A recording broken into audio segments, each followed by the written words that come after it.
Your company is looking to do some penetration testing and you're wondering, where do we start? Well, you might want to start with some of my other videos on where I think, in my opinion, penetration testing falls in the scope of things. I feel it actually is one of the last things you should do in terms of cybersecurity preparedness.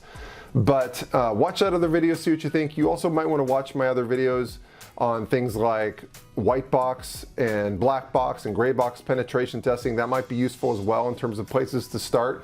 But today I wanted to talk to you about internal penetration testing and compare that to the other categories that I think there are really 4 categories in penetration testing. There's external, internal, social engineering, and physical security. So today I wanted to briefly tell you what I think is included in internal penetration testing, which I think is important for you to know so that when you're deciding which type of penetration testing do we need, you want to go over external applications. You want to say, hey, which internal things do we need to test? And the others as well. Do we need to do social engineering and physical security? So it's good to kind of categorize them to go through and think of what you need tested.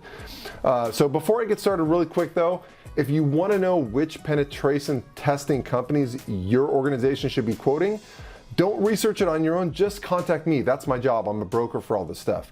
More information on that at the end of the video.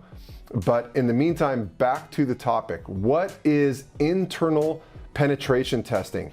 So really quickly, it's just anything inside of your firewall. So your network switches, your routers internally, internet like IoT devices, VoIP servers, internal servers, laptops, desktops, mobile devices, anything like that that's sitting inside of your firewall on your network, internal infrastructure, that would be considered internal penetration testing. So think about that. Think about what falls underneath that category for your organization and what things you want to include on the penetration test. What things are really important and really vulnerable and big security risks for your organization that you definitely want to include on that testing. If something's internal, it's not that big of a deal, well then don't include it. But any type of technology that's inside of the firewall, I would consider an internal penetration test.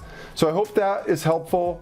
If so, please don't forget to like the video and subscribe to the channel. Also, if you want to know which penetration testing companies your organization should be quoting, again, reach out to me, email me, give me a call. I'm happy to help. I'd love to talk about this stuff. I know all of the vendors in the marketplace. I'm a broker for all the major service providers for cybersecurity services, for VoIP services, SD-WAN, all kinds of different stuff. So reach out to me.